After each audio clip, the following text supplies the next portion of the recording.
So guys, yun na nga, pauwi na tayo from Green Hills. Dahil nga nandun na rin naman tayo, total Green Hills naman yan, marami nag-aayos talaga dyan. And nung pumunta naman kami dyan kahapon, isa lang yun ang pagtanungan namin, yung pinaayos na. Kasi yung pinagtanungan namin na yun, dun din nagpagawa ng cellphone yung kapatid ko.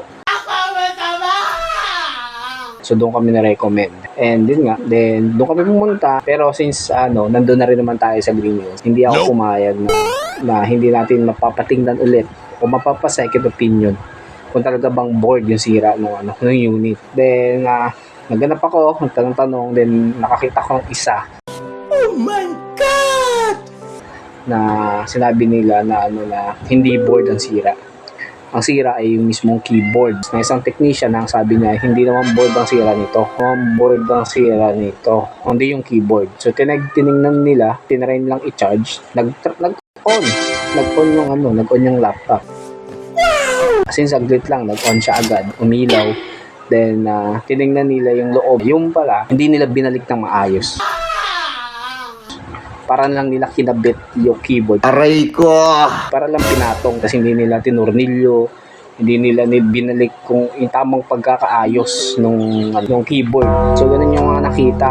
Then minaitiban lang pala nila to. Kung may ka na ba?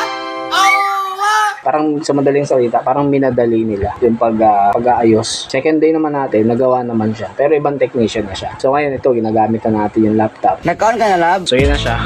So ito, hindi rin kasi ito gumagana nung una. Hindi nila naikabit to. Nakalimutan siguro, sinadya, hindi ko alam. Hindi nila naikabit. So ngayon okay na siya, gumagana na siya ulit. Ayan, nakikita niyo gumagalaw na siya. Ayan, meron na siyang ka-on na siya. May ilaw na rin yung power button niya. Ayan nung kahapon kasi as in wala. Iilaw siya pero segundo lang mawala ulit. Tapos ito blackout talaga siya. As in wala. So yung good thing naman na ayos naman agad. Kudos dyan. Ito yung nila.